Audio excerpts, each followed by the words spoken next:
اور ہم ہی نے تم کو ابتدا میں مٹی سے پیدا کیا، پھر تمہاری شکل و صورت بنائی، پھر فرشتوں کو حکم دیا کہ آدم کے آگے سجدہ کرو، تو سب نے سجدہ کیا لیکن ابلیس کہ وہ سجدہ کرنے والوں میں شامل نہ ہوا۔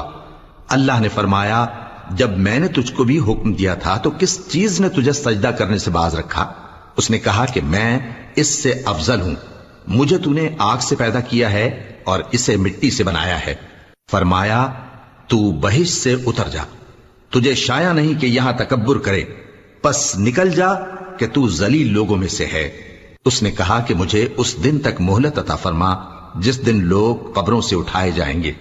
فرمایا اچھا، تجھ کو مہلت دی جاتی ہے۔